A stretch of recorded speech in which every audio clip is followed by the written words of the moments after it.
Hi, everybody. I'm going to walk you through the Week 10 at a glance document that you see here um, because I'm giving you a little bit of a heads up of what is to come, and there are several dates that you need to be aware of and stick to.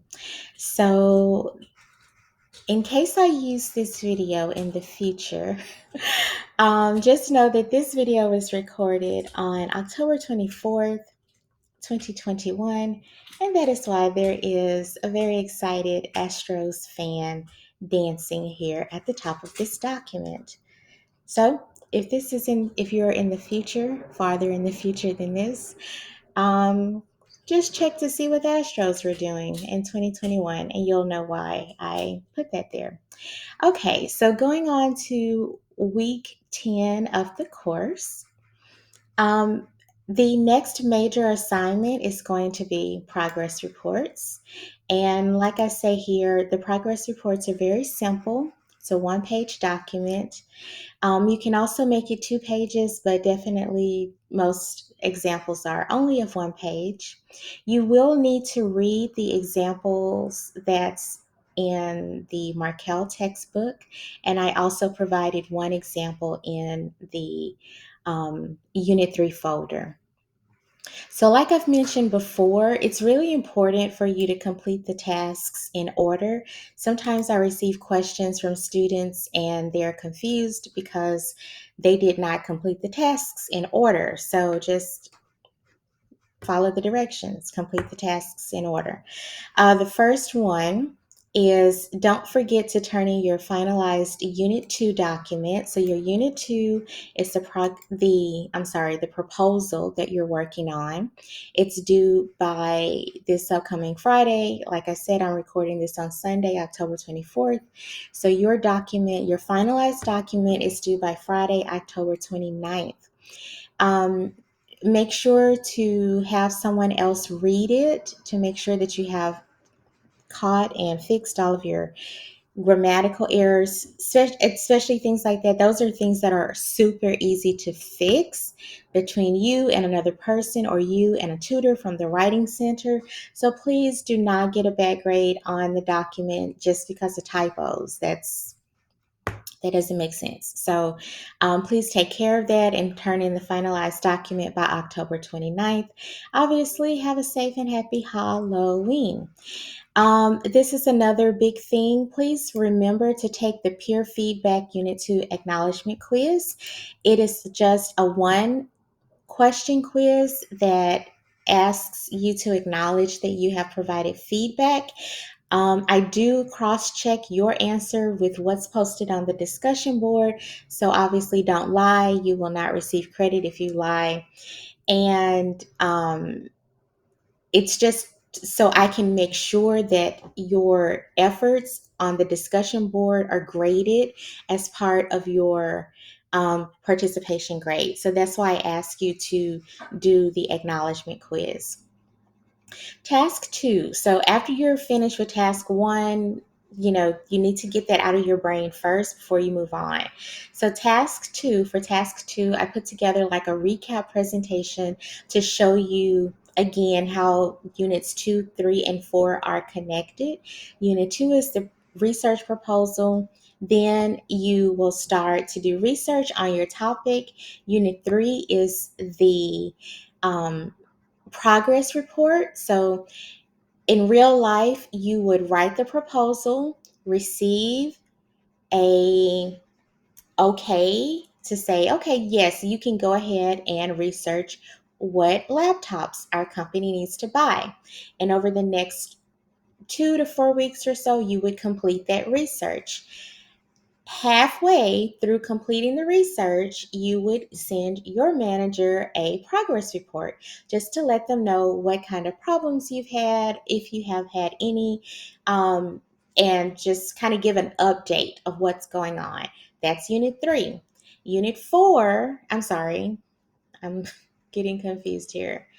2, 3, yes, that's right. Unit 4 is the feasibility report. And all of that is covered in this presentation. So click it, look at it. It's only a few slides. It'll only take you like 4 or 5 minutes to look at it. The feasibility report is where you're going to write about the research that you have conducted and make a recommendation about which computer you recommend for the company to buy for the 10 new employees. So as long as you can kind of keep that in your brain, I think you'll do fine. I think you'll do really well.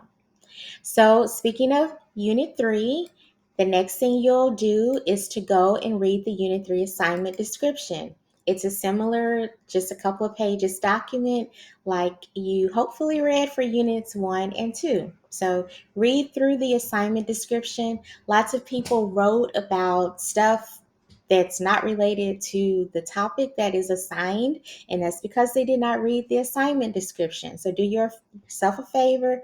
Read the assignment description, follow the directions. I need to renumber these. I will renumber these. These numbers are crazy. So let's see, we're actually on task 4 here. So the next thing after you read the assignment description is to go and read the progress report example in Unit 3, in the Unit 3 folder, and then read the example in the textbook. The textbook chapter for this week is chapter 17. So, the major question that I always get is like, how do I write about this? Remember that you are pretending that you work at whatever business that you chose. So it may be Target, Walmart, a car dealership, whatever. Whatever that context is, just keep it in mind and pretend that you obviously still work there. You have received the okay from your manager to go and research the computers that you need to buy, and you're going to give them an update about how your research is going.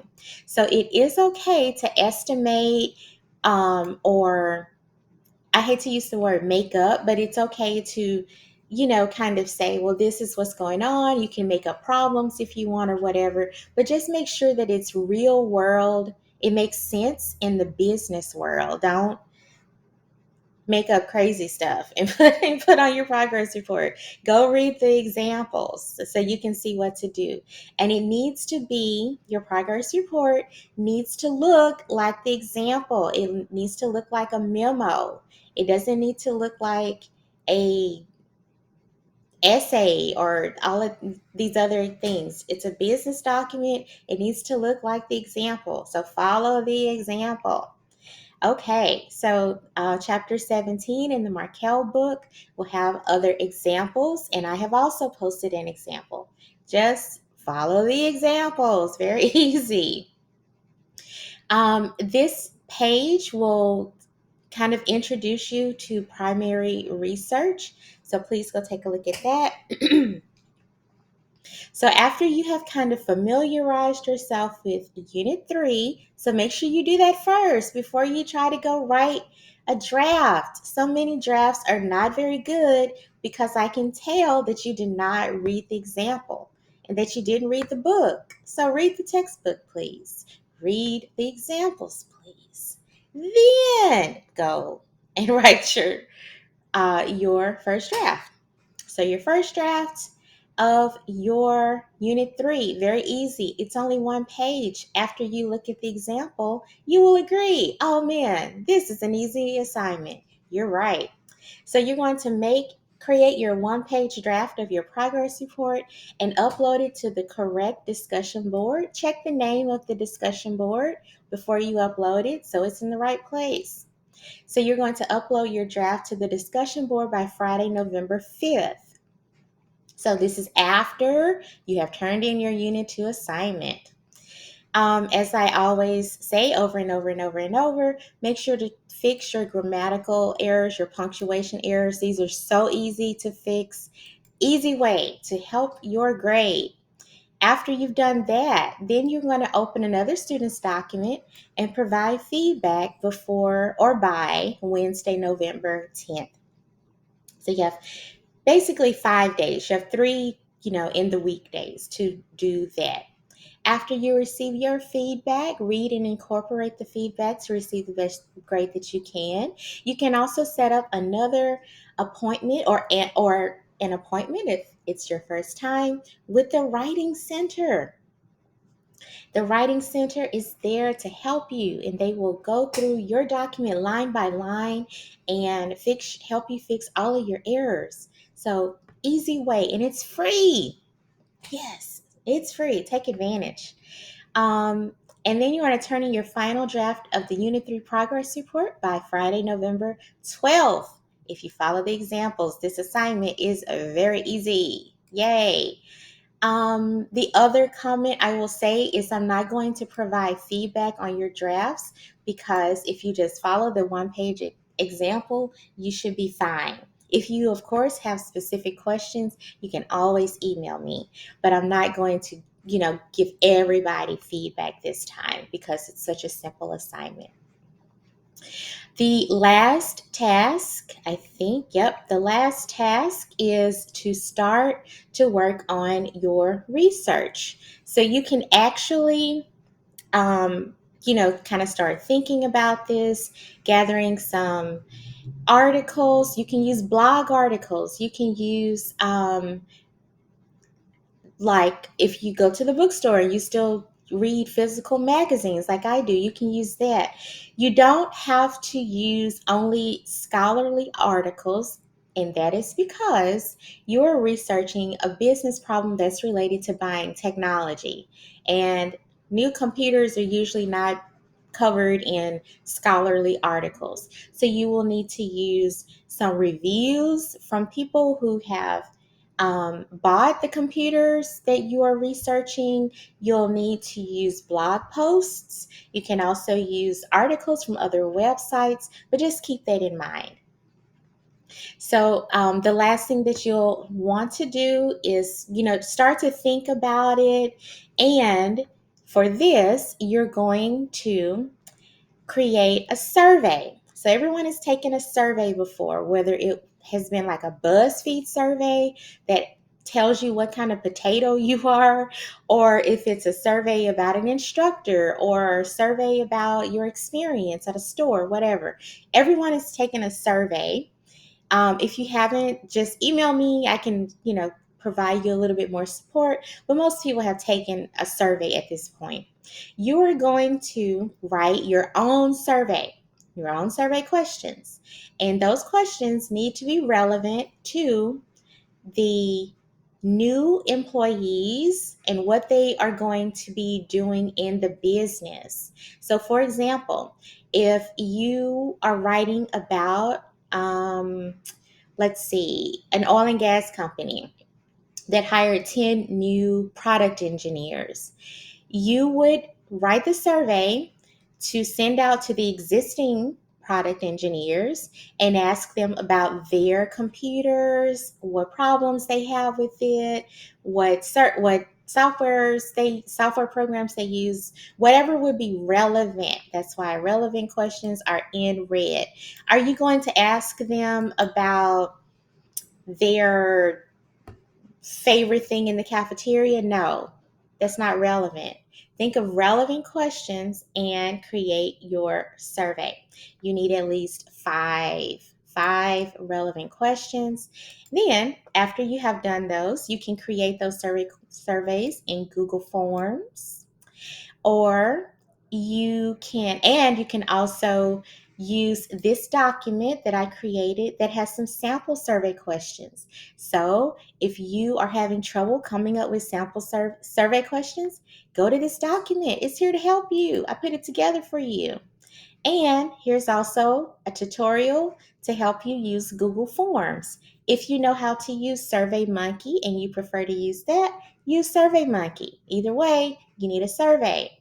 Take your survey link. You need to publish it so other people can see it. If you don't know how to do that, watch the tutorial that I created that's linked here. After you have created your survey questions, then you're going to post your survey link to the discussion board by November 15th and mosey on over to someone else's survey post and take theirs. You're just going to pretend that you're working at their business. It doesn't have to be perfect. This is just practice. So go ahead and take their survey also. Okay, So I hope this helps. If you have any questions about any of these, I will, update these numbers wrong. So it looks like I can count. I'll do that and post this. But if you have questions, please email me. Please don't go and do the wrong stuff and then have to do it over. So I hope this helps. I'll see you next time. Have a good day.